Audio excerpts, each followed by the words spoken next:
Tuje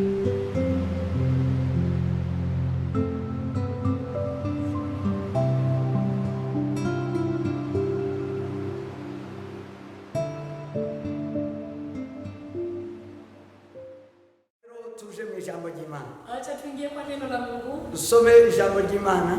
Tasoma neno la Mungu. Mu gitabo Zaburi y'103.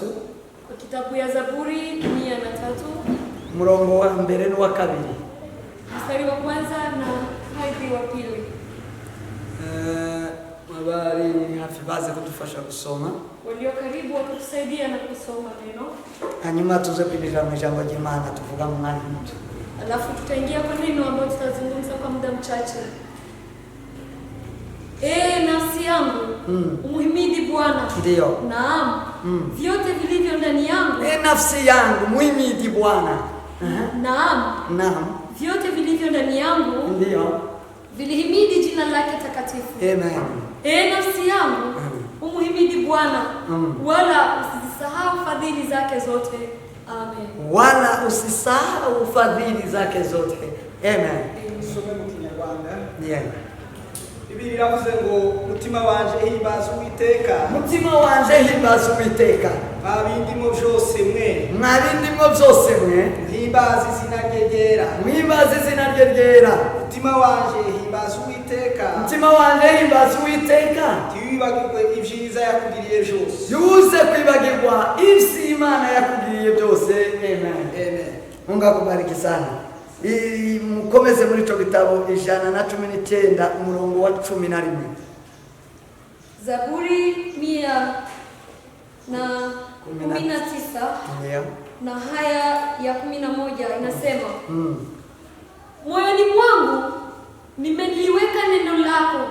Moyoni mwangu nimeliweka neno lako. Nisije nikakutenda dhambi. Amen. Nisije nikatende dhambi. Amen.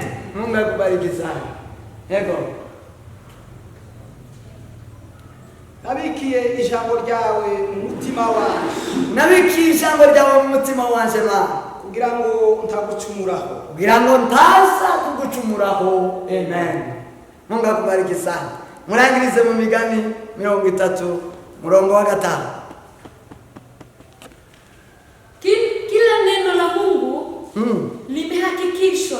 Kila neno la Mungu limehakikishwa. Yeye ni ngao yao waaminio. Yeye neno hilo ni ngao ya waaminio. Amen. Mungu akubariki sana. Haleluya. Biravuze mu jambo y'Imana byose irageragezwa. Jambo ry'Imana ryose rirageragezwa. Iyo ngabo ikingira abayihungiyeho. Amen. Iryo ni ryo ngabo ibikingira abarihungiyeho. Amen. Mungu awabariki sana, ni asante. Amen. Tugiye kuganira no magambo dusomye. Tunataka tuyazungumzie maneno ambayo tumeyasoma. Tuyashize mu ijambo rimwe. Kwa kuliweka katika neno moja. Rivuga ngo umutima uhimbaza Imana ni uwuhe? Semalo moyo ambao unamsifu Bwana ni moyo gani? Umutima uhimbaza Imana. Moyo ambao unamtukuza Mungu. Umutima Imana yemera ni uwuhe? Ni moyo gani ambao Mungu anakubali moyo? Nuwe mutima w'imbaraga. Ni moyo gani ambao ni moyo wa nguvu? Nuwe mutima Imana yishimira. Ni moyo gani ambao Mungu anafurahia? Wone utuba tuganira muri ano magambo. Hiyo ndio neno ambalo tutazungumzia kwa mambo ambayo tumeyasoma.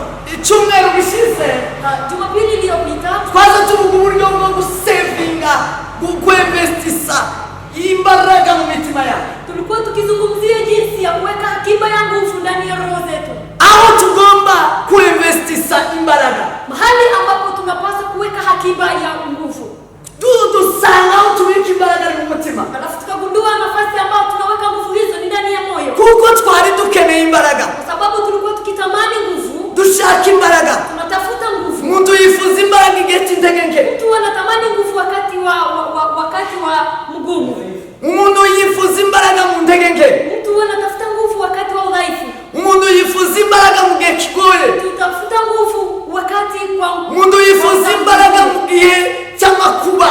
Mtu anatafuta nguvu wakati wa shida. Umuntu yifuza imbaraga mu gihe kiruhise. Mtu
twasanze umutima jinsi tumegundua ya kwamba nicyo cyicaro gikuru cy'umuntu, ndiyo kikao ya kubwa ya mwanadamu, niwo bubiko bw'ijambo ry'Imana. niyo hazina ya neno la Mungu. Umutima w'umuntu Moyo wa mwanadamu niwo Imana ireba. ndio Mungu anatazama. Imana ntireba isura cyane, Utazami sura kamwe, Imana ireba umutima, bali utazama moyo. kuko umutima Kuwa moyo niwo ari ishusho y'Imana. hapo ndio kuna sura ya Mungu, Ariko inyuma lakini kando ya roho si isura y'Imana. hakuna sura ya Mungu. Isura y'umubiri Sura ya mwili si isura y'Imana. si sura ya Mungu. Imana rero ikiyita kwireba ko umusa Mungu huwa anapendelea kuona ya kwamba unafanana mu mutima, ndani ya moyo. mu mutima w'umuntu Moyo wa mwanadamu niwo haturuka ishusho y'Imana, hapo ndio chemchemi ya sura ya Mungu, niwo ishusho y'Imana ituye. ndio mahali sura ya Mungu inakaa. Umuntu ahindukira ku mwana Hapo ndio w'Imana. mtu anageuka kuwa mwana wa Mungu. Umuntu nta mwana w'umuntu, uw'Imana ari umwana w'umuntu Mtu hawezi kuwa mwana wa Mungu akiwa mwana wa mtu,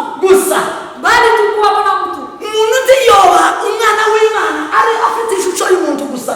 Mtu hawezi kuwa mwana wa Mungu akiwa na sura ya mwanadamu pekee. Oya, ye. La hasha. Umwana w'Imana Mtoto wa Mungu ni mu mutima. ni ndani ya roho. Umuntu ahinduka ku mwana w'Imana Mtu anageuka kuwa mwana wa Mungu ubwo Imana ishima umutima, kwa wakati Mungu anaishi ndani ya moyo, ishima umutima. wakati Mungu anafurahia moyo. Icyo gihe umuntu azahinduka umwana w'Imana. Hapo ndio mtu Rero Imana ikareba umutima ko ari umwana wayo. alafu Mungu anatazama moyo kwa kuwa ni mwana wa Mungu. Bwana sifiwe sana. Amen. Imana ikareba umutima ko ari umwana wayo. Mungu anatazama moyo kwa kuwa ndio Umutima niyo soko y'agakiza, moyo wa mtu ndio chemichemi ya wokovu. niwo agakiza gatuye, Mahali wokovu niyo inaisha, agakiza kazakaza. hapo ndipo wokovu inakaa. Hadi isoko y'agakiza Hakuna ituruka, chemichemi ya wokovu mahali pengine, ituruka mu mutima. inatoka ndani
cya kabiri umurongo wa mbere. Sura ya pili na mstari wa kwanza. Imana yishimira umutima. Mungu anafurahia moyo. Kuko mu mutima w'umuntu. Sababu ndani ya moyo wa mwanadamu. Ngo niho tuduhimbarisha Imana neza. Hapo ndio tunamtukuza Mungu vizuri. Imana ndireba amaboko. Mungu hakazani mikono. Imana ndireba amaguru. Yeye hakazani miguu. Sema nina. Haleluya. Kuko nicho kimwe n'ahandi hose. Sababu ni kama mengineyo yote. Ufite amaboko arayakoresha. Mtu akiwa na mikono wanatumia. Ufite amaguru arayakoresha. Akiwa na miguu wanaitumia. Imana ndizireba position y'amaguru n'amaboko. Mungu haoni position ya miguu na mikono. Imana izireba umutima. Mungu tazama moyo. Umutima ni uzuhimbarisha Imana.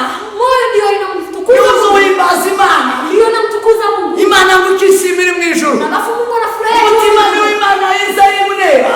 Moyo wa mtu ndio Mungu anatazama. Usuramya Imana. Na unamwabudu. Imana ikishimira mu ijuru. Alafu Mungu anafurahi akiwa mbinguni. Guhimbaza Imana Kumshukuru Mungu. no kuramya Imana. Na kuabudu Mungu. Si amajwi. Kusifu na kuabudu si sauti. Si amajwi. Si sauti. Si sonorisation. Si kupiga mbele. Oya ntabwo ari sound. Si sauti nzuri. Oya La hasha. guhimbaza Imana zuzuye. Umsifu Mungu kabisa. Guhimbaza Imana nziza.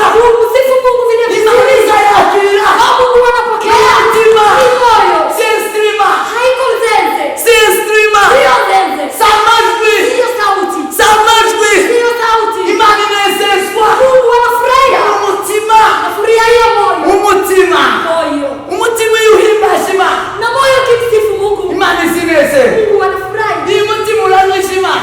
Moyo akiabudu Mungu. Imana izinezerwa. Mungu anafurahi. Imana ikunda umutima. Mungu anapendelea Kubera ko ariho biza bikorerwa neza. sababu ndio mahali inafanyiwa vizuri. Umutima Moyo ni umuntu akundisha Imana. ndio mtu anampenda Mungu sana kupitia Umutima moyo. ni wone uzi ukunda Imana. Moyo ndio unampenda Mungu. Oh, haleluya. Haleluya.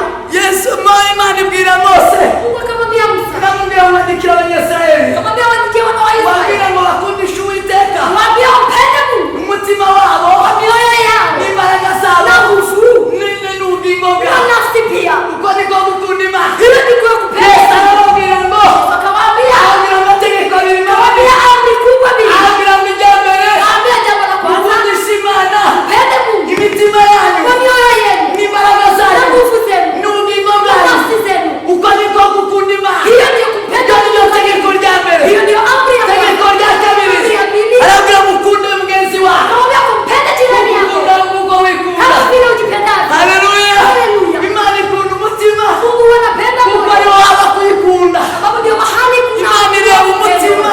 Mungu atazama moyo. Kubera ko ariho urukundo rwayo ruba. Sababu ndio upendo wa Mungu. Urukundo rwo gukunda Imana Upendo wa kumpenda Mungu. tiruba ku kanwa, Haikui kwa mdomo. tiruba hano mu maso, Haikui kwa macho. ruba mu mutima, Inakaa ndani ya moyo. rutuye mu mutima. Inakaa ndani ya moyo. Imana rero Mungu sasa. aho niho rero hagomba kuba imbaraga. Hapo ndio mahali kuna Kubera ko ariho Imana irebera bino byose. sababu ndio mahali Mungu Ariho ishakira bino byose. mahali ambapo Mungu Ibishakira mu mutima. anatazamia ndani ya moyo. Nicyo gituma umutima Ndio maana moyo. ariho umuntu agomba kuyisunga. Ndio maana moyo Mungu mtu anapaswa kuishughulikia. Ariho ugomba kureba. Hapo ndio mtu anapaswa kushughulikia. Niyo agomba gutegura. Hapo ndio mtu anapaswa kuangalia Niyo vizuri. agomba kuba. Hapo ndio mtu anapaswa kukaa. Kuko ni huyu. Sababu ndio mahali pake. Kandi aho niho tubana n'Imana. Tena hapo ndio tunakaa pamoja na Mungu. Naho tubana n'Imana. Hapo ndio tunakaa na Mungu. Rero uko niko Imana ireba umutima. Hapo hivyo ndivyo gisi Mungu. Rero uyu munsi aho dushaka kugira ngo turangirize. Sasa mahali ambapo tutakamilishia. Aho nshaka kongera none. Hapa mahali ambapo nataka kuongezea kidogo. Ni ijambo ry'Imana. Ni neno la Mungu. Ijambo ry'Imana rizariwa gutega umutima. Je, ni namna gani neno la Mungu linakaa ndani ya moyo wa mwanadamu? Ijambo ry'Imana ubundi. Neno la Mungu sana. Ubundi ijambo ry'Imana. Neno la Mungu sasa. Ijambo ry'Imana ni impumeko y'Imana. Neno la Mungu ni pumzi ya Mungu. Ni iki gitabo. Ni Biblia. Ijambo ry'Imana ni iki gitabo. Neno la Mungu ni Biblia. Ijambo ry'Imana ni Bibiliya. Neno la Mungu ni kitabu Biblia. Ni impumeko y'Imana. Ni Mungu amepumzia hayo. Iyi ni impumeko y'Imana. Ni Mungu ambaye amepumzia maneno. Ijambo ry'Imana ni ibyahishuwe n'Imana. Neno la Mungu ni mambo ambayo yamefunuliwa na Mungu. Ijambo ry'Imana ni ibyo Imana yavuze. Ni mambo ambayo Mungu ameyanena. Ni ibyo yahishuwe. Ni yale ambayo yamefunuliwa. Niryo jambo ry'Imana. Ndio neno la Mungu. Ijambo ry'Imana kandi Pia neno la Mungu ni amategeko y'Imana. ni amri za Mungu. Ijambo ry'Imana Neno la Mungu ni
ijambo ry'Imana. ni neno la Mungu, Iyo ni ijambo ni ry'Imana. neno la Mungu, Ijambo ry'Imana kandi neno la Mungu pia. Bwana asifiwe. Amen. Ahimidiwe Bwana wa majeshi. Tukuzwe Bwana.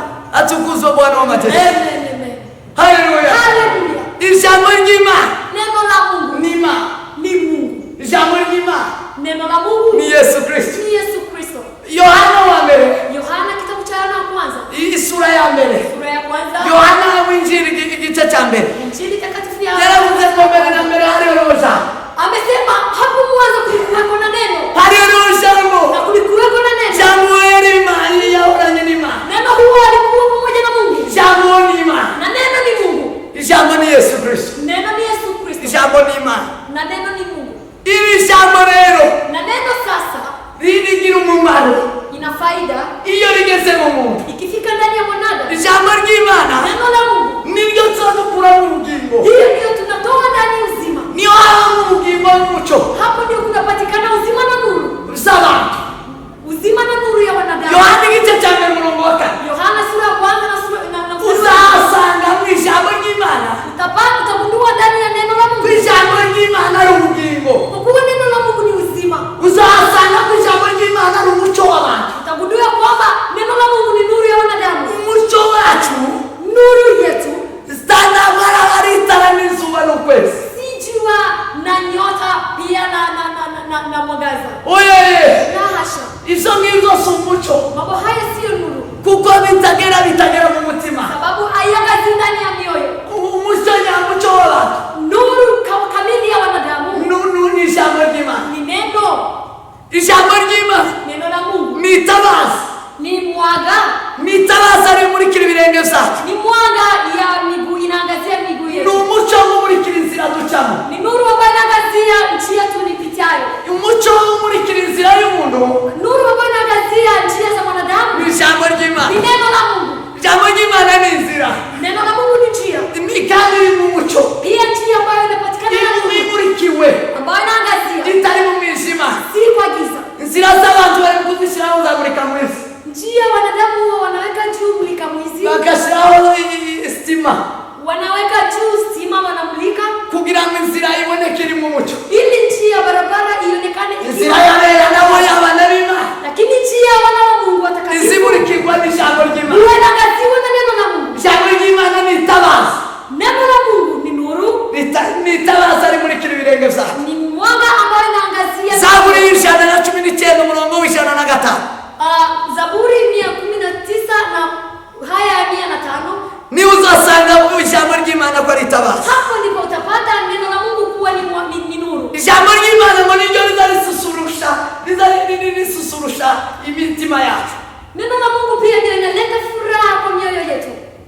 Ijambo ry'Imana ngo niryo rizariza gususurutsa imitima yacu. Inachangamsha mioyo yetu. Imitima yacu izica kubera ijambo ry'Imana. Mioyo yetu huwa na furaha sababu ya Imigani 12 umurongo wa 25. Methali 12 na haya ya 20. Biblia iravuga ngo amaganya yo mu mutima atera umuntu akiyumviro.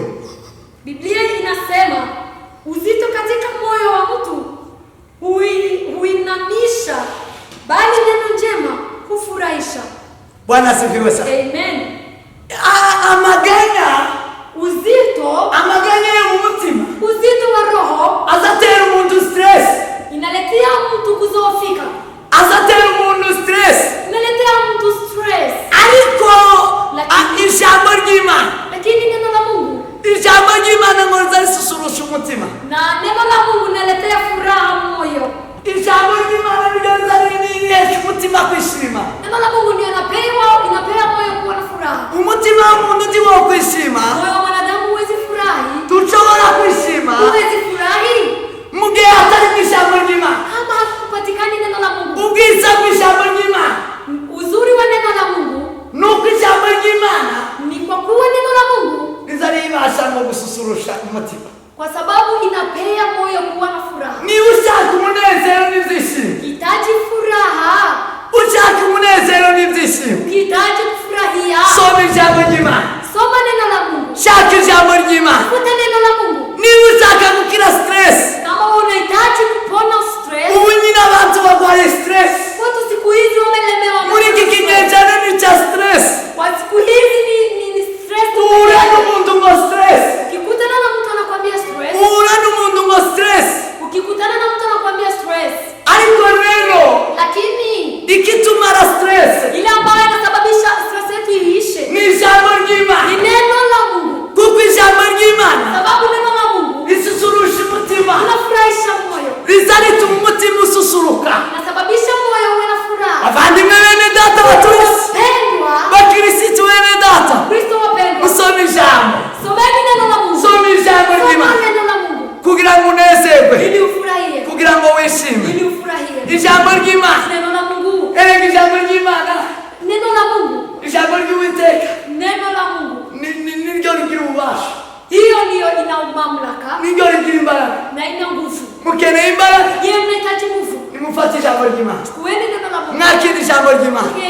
Mungu. Soma ijambo ry'Imana. Someni neno la Mungu. Ita ku ijambo ry'Imana. Na ushughulikie neno la Mungu. Biblia yavuze ngo Biblia inasema Salomo Sulemani aravyandika akaandika mu gice cy'umubwiriza, mu gitabo cy'umubwiriza, kwa kitabu cha Mhubiri, yes, mu gitabo cy'umubwiriza, kwa kitabu cha Mhubiri ibice 8 umurongo wa 4, sura 8 na mstari wa 4, yavuzeho amagambo meza, akasema maneno mazuri. yaravuze ngo erega ijambo ry'Uwiteka, akasema neno la Mungu, erega ijambo ry'Uwiteka ni imbaraga n'ububasha. Neno la Mungu ni nguvu na uweza. Erega ijambo ry'Uwiteka ry'Umwami rifite ububasha, kandi ngo ninde watinyuka kumubaza ati ukora iki? Sura 8 aya 4. Kwa kuwa neno la mfalme lina nguvu, naye ni nani awezaye kumwambia huyo? Ninde wabasha kubaza ijambo ry'Imana ririmo rikora?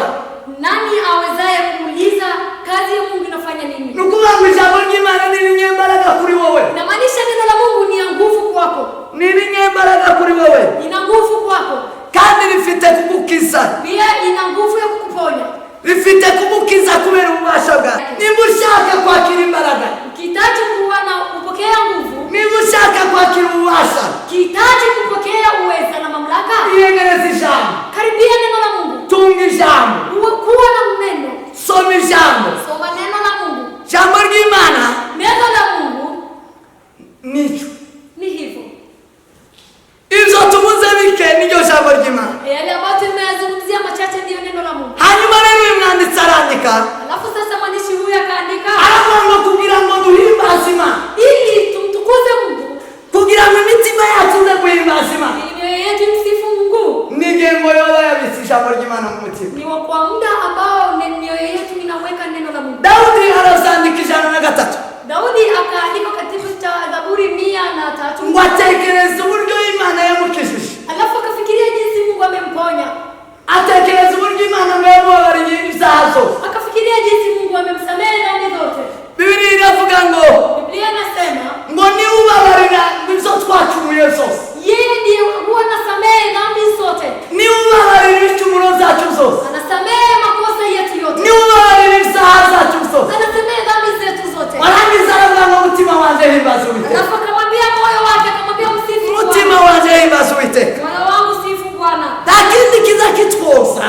Hakuna jambo ambalo linatutakasa. Ni ijambo ry'Imana. Kwa kuwa neno la Mungu. Ijambo ry'Imana niryo rizatwoza. Neno la Mungu ndiye linatutakasa. Ikatwozaho imyanda yose. Na inatutakasa dhambi zote. Ikadukuraho ibyaha. Inatutoa dhambi na uchafu. Umwanditsi yarazanditse Yohana, Yesu yarabivuze muri Yohana. Yesu amezungumzia katika kitabu cha Yohana. Aravuga ngo ijambo ry'Imana niryo ritwoza.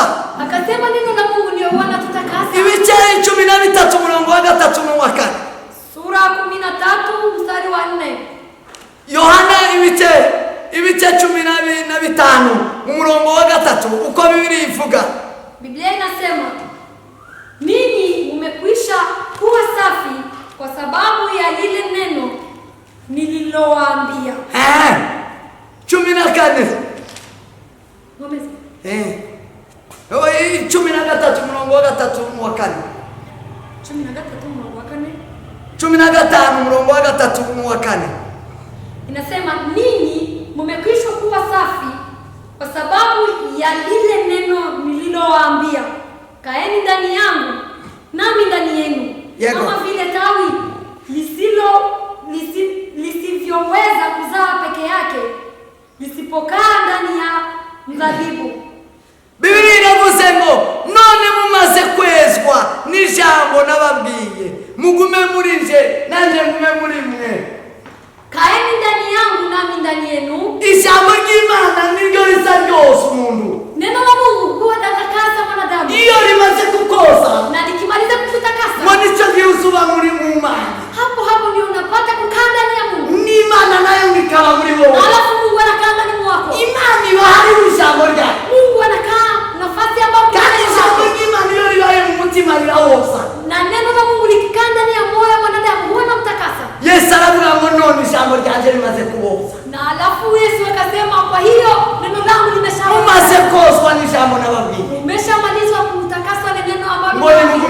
jewe kaeni ndani yangu nanje ngume muri mwe. na mimi nikae ndani yenu.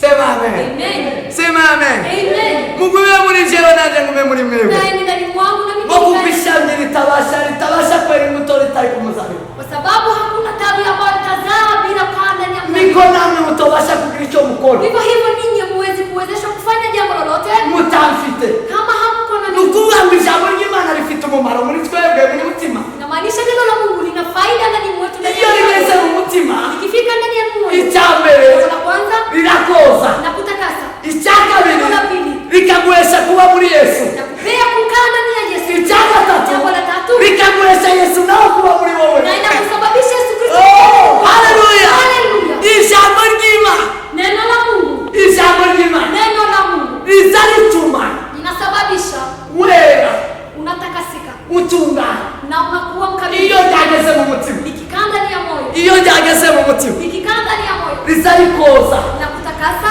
ryarangiza kukoza pia rigatuma Imana ngwizi ikaba muri wowe. inasababisha Mungu kuja na kukaa ndani mwako. Ngo rigasubira kandi Inafanya kazi, rigatuma nawe wemererwa kuba mu Mana. inakukubalisha wewe kukaa ndani ya Mungu, Ngo hanyuma y'ibyo na kwa baada ya hayo ngo ukabasha gukora icyo ari cyo cyose, na alafu unawezesha kuyafanya jambo, ukabasha ngo gushobora gukora ibyiza byose, na alafu unawezesha kuyafanya mazuri yote, ukabasha kwera imbuto. na alafu unayazaa matunda. Mukaza mubekesha abantu ngo ntibabere imbuto.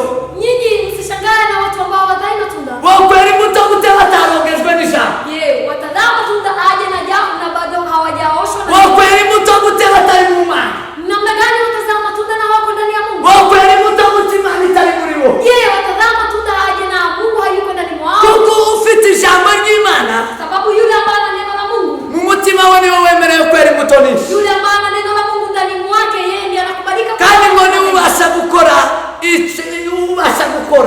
Tena huyo ndiyo anasababishwa kufanya kazi. igituma abantu batakibasha gukorera Imana, Anasababisha watu wasimtumikie Mungu. ntibabitse ijambo ry'Imana mu mitima yabo, Hawakuweka neno la Mungu ndani ya mioyo yao. bakananirwa gutanga ituro, Wao wanashindwa kutoa sadaka. bakananirwa gutanga ibyatumwe, Pia na fungo la 10. bakananirwa gukorera Imana, Wanamshindwa kumtumikia Mungu bafashije abakene, kwa kusaidia maskini. imfubyi, abapfakazi, Simana wajane. tiyosangira n'abandi, Yeye hawezi changia na wengine. yobishobora guteze Yeye ataweza kivipi? ijambo ry'Imana ritari muri we. Na hakuna neno la Mungu ndani Bibiliya mwake. Yesu yaravuze ngo Yesu amesema ngo ndimushobora ntacyo mubasha gukora mutafite, hamwezi kuweza kufanya jambo lolote. kandi kugira ngo mungire Na kwa kuwa ili mkuwe nami nuko muba mufite ijambo ry'Imana mu mitima yanyu. ni ili muwe na neno la Mungu ndani ya mioyo yenu. Pawulo arabivuga kandi kuri iri jambo, Paulo ameyazungumzia pia avuga rino jambo aravuga ngo Abaefesi ibice 5:26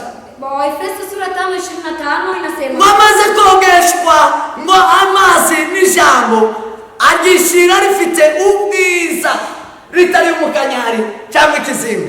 Iki ni igihe yaza ahugura arababwira ngo umugabo ntakunda umugore we kuko Kristo akunda itorero. Paulo kilikuwa kiambiwa Waefeso waume wapende wake wenu kama jinsi Kristo ameipenda kanisa. Nguko yakunze itorero, Jinsi amependa kanisa, ngo yajogesheje amazi ngo n'ijambo, ameitakasa kupitia maji na neno. yajogesheje amazi n'ijambo Ameitakasa kwa maji na neno ngo kugira ngo ili ngo azagishire, aichukue aipeleke kwake, agishire ngo rifite ubwiza.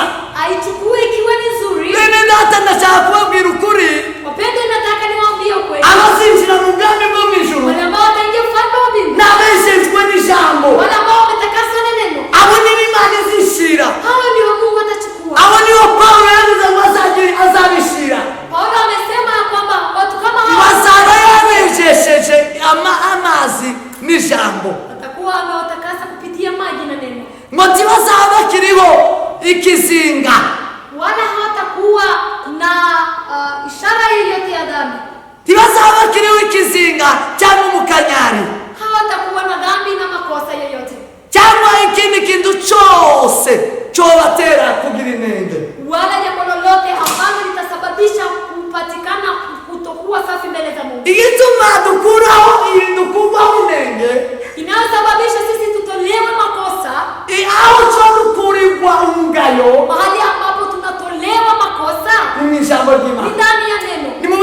ry'Imana mu mitima yanyu. Pokeeni neno la Mungu ndani ya mioyo yenu. Nimubwire ijambo ry'Imana mu mitima yanyu. Kuweni neno la Mungu ndani ya mioyo yenu. Niryo rizabahesha Hiyo ndiyo itawasababisha kugira ngo mutungane imbere y'Imana, ili muwe wakamilifu mbele za Mungu, muwe mutari w'ikizinga cyangwa umukanyari. bila dhambi na hatia yoyote. Ijambo niryo rizaritwoza rikadukuraho ikizinga n'umukanyari. Neno la Mungu ndio inatutakasa, inatutoa hatia yoyote ya dhambi. Bwana asifiwe sana. Amen. Ijambo ry'Imana Neno la Mungu niryo rizaridukuraho umugayo mu Efeso kandi igice cya 4 umurongo wa 4. Waefeso sura ya 1 na mstari wa 4. Paulo aravuga ngo niryo ryadutoranije ngo isi itararemwa kugira ngo tube abera tutariho umugayo imbere yayo. Yeye ndiye amechagua kabla msingi ya ulimwengu kuwepo ili tuwe watakatifu ya mbele zake. Paulo Yakobo nawe arivuga, Na Yakobo akazungumza aravuga ngo iri jambo niryo ryatuzaye.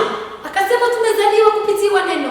Yatuzarishije ijambo ry'ukuri Ametuzaa kupitia neno la ukweli. kuko yabigambiriye kera Kama jinsi amekusudia hapo ngo awali. kugira ngo tube umuganura mu zaremwe zose. Ili sisi tuwe mafungo ya kwanza kwa ulimwengu. Amen. Amen. Kugira ngo tube umuganura mu zaremwe limbuko. Ili tuwe limbuko safi kwa uzaliwa wote wa kwanza. Twazawe n'ijambo ry'Imana. Sisi tumezaliwa na neno la Mungu. Twazawe n'ijambo ry'Imana. Tumezaliwa na neno. Petero arabivuga ngo, Petro akasema, nawe aravuga ngo igituma ijambo ry'Imana iyo rigeze mu mitima yacu, amesema ya kwamba neno la Mungu likifika ndani ya mioyo yetu, kubera ko tuba ari ryo ryatuzaye, sababu tumezaliwa kupitiwa neno la ngo Mungu, rizariduheza gukundana. inatusababisha sisi wenyewe tupendane. Yakobo muzari yasanga igice cya 1 umurongo wa 18. Ni sura ya 1 na 18. Petero wa mbere igice cya 1 umurongo wa 22 kugeza kuri 25. Uzahasanga ijambo ry'Imana iyo rigeze mu mutima rizayesha umuntu gukundana. Pia kwa kitabu cha Petro inasema neno la Mungu likifika ndani ya moyo inasababisha mtu kuwa na upendo wa kupendana na Mungu. Iyo udafite ijambo ry'Imana, Kama hauna neno la Mungu, tiwobasha gukunda mwene so. huwezi kupenda ndugu yako. Igituma habaye insangano mw'isi, Iliyosababisha kuchukiana ulimwengu. igituma insangano zije mu kanisa, Na chuki inaingia kanisani. abantu batuyeho nta jambo ry'Imana, Ni sababu watu wanaishi bila neno la abantu babayeho mu mitima yabo nta jambo. Mungu. Watu wanaishi na ndani ya mioyo yao kwa Igituma abantu batagikunda Imana, inasababisha mtu asipende Mungu. nta jambo ry'Imana riri mu mitima yabo. Hakuna neno la Mungu ndani ya mioyo yao. Bakunda Imana gute nta jambo ririmo? Je, watampenda Mungu kivipi na hakuna neno? Igituma abantu batagikunda itorero Inasababisha watu wasipende kanisa. ni ukubera ko nta jambo ry'Imana riri mu mitima yabo. Sababu hakuna neno la Mungu ndani ya mioyo yao. Bakunda gute itorero nta jambo ry'Imana Je, riri? watapenda kanisa aje na hawana neno Igituma la Mungu? abakristo batagikunda abashumba ba Inasababisha Wakristo wasipende wachungaji wao. ni ukubera ko nta jambo ry'Imana riri mu mitima yabo. Sababu hakuna neno la Mungu ndani ya mioyo yao.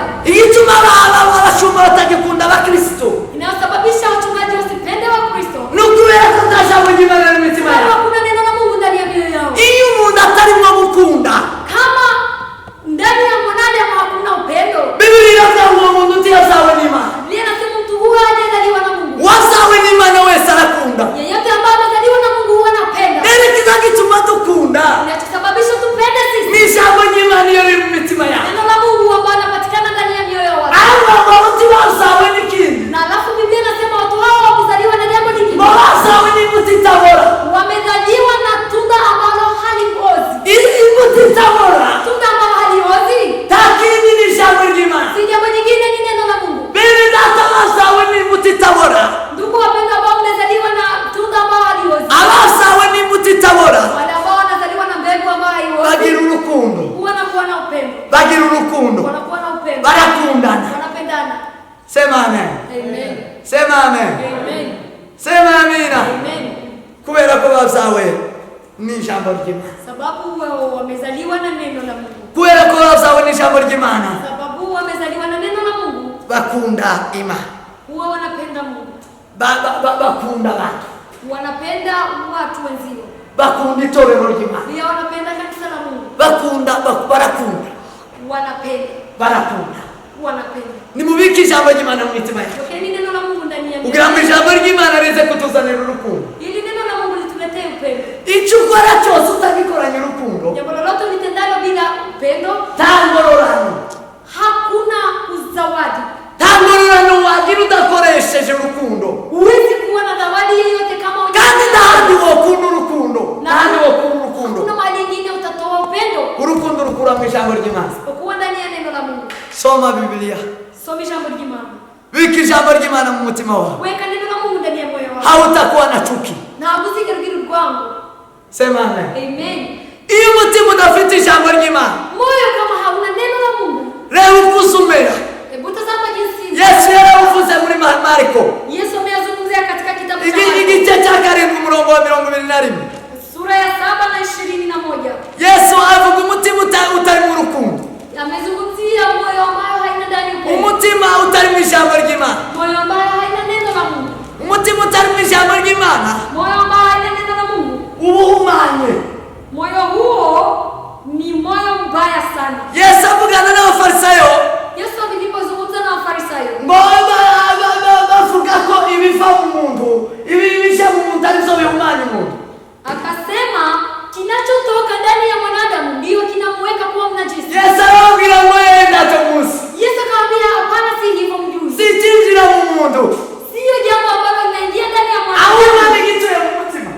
bali ni neno ambalo linakaa ndani ya moyo. Ikiba mu mutima Lile ambalo liko ndani ya nicyo moyo, kiza gihumanya umuntu. hiyo ndio inamweka mtu kuwa mnajisi. Iyo umuntu adafite ijambo ry'Imana mu mutima, Kama mtu hana neno la Mungu ndani ya moyo wake, ibirimo byose biramuhumanya, mambo yote iko ndani mwake inakumweka kuwa ibindi byose birimo biramuhumanya. mambo yote inayopatikana ndani ya moyo huyo inamweka kuwa Aravuga ngo mu mutima w'umuntu Anasema moyo wa mwanadamu ngo havamo imigambi mibi. unatoka njama mbaya. Icya mbere kiza kimuhumanya, Jambo la kwanza ambalo linamweka mnajisi, kiza kibibiza bimuheza mu mugambi mubi. inampea njama mbaya. Iyo umuntu atari mu ijambo ry'Imana ngo rimuheze urukundo, Kama moyo wa mwanadamu hauna neno la Mungu lilimpea upendo, aza kwigwamo n'umugambi mubi, yeye anakuwa na fikra mbaya, aza yicara acura imigambi mibi gusa. huwa anafikiria vibaya kila Nibo mara. abandi buzuye uburozi bakicana, Hao ndio wanajana ni mwao ulo uchawi. nabo ni abarozi batagira ijambo ry'Imana. Ni wachawi sababu hawana neno la Mungu. Umuntu wese w'umurozi ugira umugambi mubi, Mtu yote ambao ni mchawi ambao ana mafikira mabaya, mu mutima wiwe nta jambo ry'Imana ribamo. ndani ya roho yake hamna neno la Mungu. Umuntu w'umwicanyi wica mwene se, Muache Bwana Mungu mwezie, mu mutima wiwe nta jambo ry'Imana ribamo. ndani ya moyo wake kuna neno la Mungu. Nicyo gituma byoroshye kugira ngo agire umugambi mubi. Wake ni rahisi ili afanyie mtu vibaya. Aravuga mu mutima kandi utarimo ijambo ry'Imana, Akasema pia moyo ambayo hakuna neno la Mungu ngo uzuheta unakuwa na usharati, uzinzi, uzuheta mugasambana. unakuwa na uzinzi. Abasambanyi bose aho bari, Wazinzi washarati mahali wanapatikana hapo, igituma basambana inayosababisha washaratike nuko nta jambo ry'Imana riri mu mitima yabo. ni kwa sababu hakuna neno la Mungu ndani ya Umutima moyo. udatunze ijambo ry'Imana, Moyo ambao hauna neno la Mungu, ntiwamenya gutandukanya umugore wiwe n'utari uwe. hauwezi tofautisha mkewe wala mkeo mwenzie. Agasambana n'abakobwa, agasambana n'abagore, agasambana n'abandi bagabo, Yeye anasharatika na wasichana na wamama pia na wababa wenzie. agasambana n'inyamaswa n'ibirara shamba. Huwa anasharatika pia na mnyama. Basigaye basambana, agasambana kuri Facebook, kuri WhatsApp, agasambana. Yeye pia ni rahisi kwake kusharatika kwa mtandao. Tugatangazwe nawe asambanira kuri telefone, uzomenye ko mu mutima we nta jambo ry'Imana rituyemo. Usishangae ukimpata yeye anasharatika kwa mitandao sababu ndani mwake hamna neno la Mungu. Tugatangara ariko avuga amagambo y'amanjwa, nta jambo ry'Imana rituye muri we. Wewe usishangae kumsikia akizungumza maneno ambayo ni Wiyu mabaya. mutima, iyo umutima udatunze ijambo ry'Imana, ngo uzubamo guheta no gusambana. Moyo wa mwanadamu kama hamna neno la Mungu, moyo huo unasharatika sana. Kindi kandi wiyu mutima udatunze ijambo ry'Imana, Pia kama moyo hauna neno la Mungu, ngo uzubamo kwiba no kwica. unakuwa na tamaa mbaya pia na Kwiba biroroshye gutwara ikintu cy'uwundi. kuiba. Ni rahisi kuchukua kitu ya mwenzio. Nigeze kubibona hano, baravuga ngo umuntu yibye itelefone. Nimesikia hapa mtu akisema kuna mtu ambaye amechukua simu ya mwenzie. Umuntu yokwiba telefone y'uwundi kubera ko nta jambo ry'Imana rituye muri we. Yes,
vy'isoni nke. Yeye anatenda mambo ya aibu. Aravuga ngo n'abantu bagira uburiganya. Ni watu wakorofi. Nta muntu wotunga ijambo ry'Imana ngo ariganye mwene se. Hakuna mtu yote ambao anaweka neno la Mungu ndani ya moyo wake na akorofia. Arongera aravuga ngo abo ngabo ngo bagira ijisho ribi. Na watu hao wana kijicho. Umuntu iyo atari mu ijambo ry'Imana, Mtu kama ndani mwake hamna neno la Mungu, agira ijisho ribi. yeye huwa na kijicho kibaya. Agira ijisho ntazayishima. Hana furaha. Umuntu ugira ijisho ribi ntazayishima mu buzima. Mtu ambaye ana kijicho hana furaha. Umuntu ugira ijisho ribi wicana ijisho, wicira undi mu ijisho. Mtu ambao anaangalia mtu kwa kufinyilia jicho, Nguwo ni umutima udatunze ijambo ry'Imana. ni moyo ambao haina neno la Mungu. Ngo kandi ngo bagira n'ibitutsi. Huwa wanatukanana. Nusanga umuntu yuzuye ibitutsi mu kanwa ke, Ukimpata mtu anajana matukano ndani ya kinywa chake, uzamenye ko nta jambo ry'Imana riba muri we. ni ya kwamba hakuna neno la Mungu ndani mwake. Ntigeze abika ijambo ry'Imana mu mutima we. Yeye hakuweka neno la Mungu ndani mwake. Nicyo gituma yuzuye ibitutsi. Ndio maana yeye anajana matukano. Ngo numubona n'ubwibone, Ukimuona kwa kiburi, uzamenye ko ata jambo ry'Imana rimurimo. jua kwamba hakuna neno la Mungu ndani mwake. Ngo uzamusangana ubupfu bwinshi. Utampata kiwa mpumbavu. Ijambo ry'Imana rizatuzanira ubwenge. Neno la Mungu anatuletea hekima. Nusanga umuntu n'umuntu n'igifu, Ukimpata mtu ni mpumbavu, nusanga umuntu ugarakora ibisabapfu, na unapata anafanya mambo ya upumbavu, uzamenye ko umutima we utabitse mu ijambo ry'Imana. jua kwamba moyo wake haina neno la Mungu. Ibyo bibi byose biva mu mutima w'umuntu Mabaya hayo yote yanatoka ndani ya moyo wa mwanadamu. udafite ijambo ry'Imana. Moyo ule ambao una neno la Mungu. Ibyo nibyo bimuhuma. Hiyo ndio inamfanya kuwa mnadhifu. Rero bene data, icyiza cy'ijambo ry'Imana mu mitima yacu, Kwa hiyo ndugu wapendwa, mazuri ya neno la Mungu ndani mwetu, iyo ngo tubibitse mu mitima yacu. kiweka neno la Mungu ndani ya moyo. Dawudi niko Bibiliya yavuze 119. Ndio Zaburi imesema 119. Yavuze ngo nabika ijambo ryawe mu mutima wawe, Amesema na nimeliweka neno lako ndani ya moyo wangu, ngo kugira ngo ntazagucumuraho wamana. ili nisikutende dhambi kamwe. Nabika ijambo ryawe mu mutima wawe, Nimeweka neno lako ndani mwangu, kugira ngo ibi byose bibi bitazaba mu mutima wawe. ili mabaya haya yote ambayo tumeyanena Nene data, ijambo ry'Imana n'urukingo, Ndugu wapendwa, neno la Mungu ni kinga. niryo rizaridukingira gukora ibyaha. Hiyo ndio inatukinga kwa mabaya ya kutenda dhambi. Rero kugira ngo udakora icyaha, Ili usitende dhambi, kugira ngo udacumura ili usikosee ku Mana, mbele za Mungu, ni ukubika ijambo ry'Imana mu mutima wawe, weka neno la Mungu ndani ya moyo ni wako. ugushyira ijambo ry'Imana mu mutima wawe. Kuchukua neno la Mungu ndani Muri ya icyo moyo wako. gihe Hapo nibwo uzabasha guhimbaza Imana, hapo ndio utamsifu Mungu vizuri. nibwo uzabasha gusingiza Imana. Hapo ndio utamsifu Mungu vizuri. Ntawabasha gusingiza Imana nta jambo ry'Imana riri mu mutima wawe. Hakuna yeyote ambaye atasema amemsifu Mungu na hakuna neno la Mungu ndani mwake. Ntawabasha gusingiza Imana adafite urukingo rw'ibyaha, Hakuna yeyote ambaye atamsifu Mungu bila kinga la dhambi. kandi urukingo rw'ibyaha ni umutima wuzuye ijambo ry'Imana. Na kingo hilo ni moyo ambao unajaa neno la Mungu. Iyo dufite ijambo ry'Imana, Kiwa na neno la Mungu, riza ridukingira, huwa inatukingia, riza ridukingira ibyaha. inatukingia dhambi. Aravuga ngo ijambo ryawe naribitse mu mutima wanjye kugira ngo ntazagucumuraho. Na alafu mwandishi huyo akasema, nimeliweka neno lako ili nisikutende dhambi kamwe.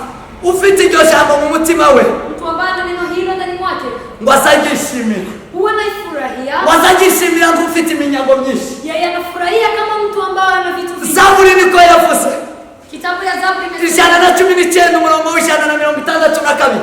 kitabu ya Zaburi Aravuga ngo ufite iryo jambo, ngo azagishimira ngo ufite iminyago myinshi. akasema, mtu yeyote ambaye ana neno hilo huwa analifurahia sana. Rero ijambo ry'Imana ni byose muri byose, bene data, Kwa hiyo neno la Mungu ni mambo yote. urifite afite byose, Ukiwa na neno hilo na kuwa na mambo niwe ubasha guhimbaza Imana by'ukuri. pia mtu huyu ndio anamsifu Mungu kwa ukweli. Uhinyura ijambo ry'Imana, Na ambaye anadharau neno la Mungu, Bibiliya yavuze ngo azarimbuka, Biblia inasema ataangamia. azarimbuka kubera ko atumvira ijambo ry'Imana, Ataangamia sababu hakulitii neno la ngo Mungu. kandi indangururano zabuhabwa, Pia hata zawadiwa mbinguni. kuko atigeze ahimbaza Imana kuko Imana ibishaka. Sababu hakumtukuza Mungu, kumsifu Mungu. Migani 13:13, aho niho uzosanga uwawe usuzuma ijambo ry'Imana azahanwa, azarimbuka, kubera ko ibi byose bizaba byuzuye umutima we, ibi bibi byose. Hapo Methali 13:13 ndio inasema kwamba mtu ambao hakuliheshimu, hakulitii neno la Mungu hata ataharibika milele. ariko ngo witondere ijambo ry'Imana azabona ibyiza, kandi ngo wisunga Uwiteka azahirwa. Amen. Bali yeye ayogopao amri atapewa thawabu milele. Amen. Rero bavandimwe bene data, ndabasaba kugira ngo mwitondere ijambo ry'Imana. Ndugu wapendwa, ninawasihi ili mchukulie vizuri neno la Mungu. Salomo yarabivuze mu Migani 16 umurongo wa 12, ngo mwitondere ijambo ry'Imana, mwitondere ijambo ry'Imana ngo kugira ngo muone ibyiza. Sulemani amesema katika kitabu cha Methali, hebu fikiria na uchukulie vizuri neno la Mungu ili upate mema. Rero ndabasaba kugira ngo ijambo ry'Imana ribe mu mitima yabo. Naomba ili neno la Mungu likae ndani ya mioyo yetu. Nibwo tuzobasha guhimbaza Imana. Hapo ndio tutamtukuza Mungu. Daudi yahimbaza Imana kubera ijambo ryari rimaze kumwoza. Daudi amemsifu Mungu sababu neno la Mungu lilikuwa limemtakasa. Yahimbaza Imana kubera ijambo ryari rimaze kumuzanira ubwenge. Amemtukuza Mungu sababu neno lilikuwa limemletea hekima. Yahimbaza Imana kubera ko ijambo ryari rimaze kumuzanira gukunda. Amemtukuza Mungu, kumsifu Mungu sababu neno limemletea kupenda. Yahimbaza Imana kubera ko yaramaze kuzagwa n'imbuto itabora, atakiri mu shusho y'abantu, ahubwo ari mu shusho y'Imana isumba byose. Amemsifu Mungu sababu alikuwa ameshazaliwa na mbegu ambayo haiozi. Rero ndabasaba bene data ngo mubashe kubika ijambo ry'Imana mu mutima. Ndugu wapendwa, nasi ili muweke neno la Mungu ndani ya mioyo Niyo yenu. rizabagirira umumaro. Hapo ndio itakuwa na faida kwenu. Nibwo uzabasha guhimbaza Imana. Hapo ndio utamsifu Mungu vizuri. Ariko n'uririmba udafite ijambo ry'Imana mu mutima, Lakini kiimba bila kuwa na neno la Mungu, tiwawuhimbaza kandi turi kuramya. wewe hauabudu na usifu. Uri mu michezo, Wewe uko kwa mchezo. uri mu yingine mizoezi, Wewe bado unaendelea kwa mazoezi mengine. ariko turi mu kuramya no guhimbaza. Bado wewe hauko ndani. Kuko kuramya no guhimbaza tubihabwa n'ijambo ry'Imana. Kuabudu na kusifu tunapewa kupitia neno la Mungu. Bavandimwe bene data, Ndugu wapendwa, reka ijambo ry'Imana ribe mu mitima, timuribikemo mu masakoshi, timuribike mu tubati, timurigendane mu ntoki. Wabitse ijambo ry'Imana, ijambo ry'Imana riba mu mutwe cyangwa riba mu kanwa. kuna watu ambao wameweka neno la Mungu ndani ya kichwa wala kwa mdomo. Nimureke ijambo ry'Imana ribe mu mutima, tiribe mu kanwa, tiribe mu mutwe. Bali acheni neno la Mungu likae ndani ya mioyo, litoke kwa mdomo na kwa kichwa na kwa Kuko tirizabasha kuguhindura icyaremwe gisha riri mu kanwa cyangwa mu mutwe cyangwa mu maboko. sababu haiwezi kukugeuza wewe kiumbe kipya ikiwa neno la Mungu liko ndani ya kinywa tu wala kwa fikra zako. Riri mu kuboko uri ugendana Bibiliya mu ntoki tirizaguhindura, urigendana mu mutwe tirizaguhindura, urigendana ku rurimi kubivakanwa kumenya kurivuga tirizaguhindura. Ijambo ry'Imana rigira imbaraga zo guhindura umuntu icyaremwe gisha agatungana imbere y'Imana mu gihe cyageze mu mutima. Neno la Mungu linageuza kuwa mtu kuwa kiumbe kipya kwa wakati ambao neno la Mungu linafika ndani ya mioyo yetu. Mana yo mw'ijuru bamugisha, Mungu awabariki, Mana ibagirire neza. watendee mema. Turabashimiye mwebwe mwese Tunawashukuru nyote abasha kumva ijambo ry'Imana, wale ambao wanasikiliza neno la Mungu. mubashe kubika ijambo ry'Imana mu mutima. Weke neno la Mungu ndani ya moyo. Mwite ku mutima, Shughulikia moyo. iki gihe ntiakiriho n'ibindi. Wakati hii hakuna mambo mengine. Ugisi bahati utakiriko ugumiza kuba mu ruvange, basha kwita ku mutima. Kwa kuwa umebahatika na umeneemika kupata nafasi yako ya kukaa mwenyewe, hebu shughulikia moyo. Profita muri coronavirus, muri iki gihe cya bashe kuduhindura ibyaremwe bisha, tuguhimbaze Mana, tube turahindutse kuko Mwami Data ariwo mugambi wawe, nuko duhinduka tugahinduka abana b'Imana, kandi duhinduwe n'ijambo ry'Imana ryageze mu mitima yacu. Urakoze mu izina ryawe dusenze twizeye iteka ryose, amen. Ijambo ry'Imana ribane namwe.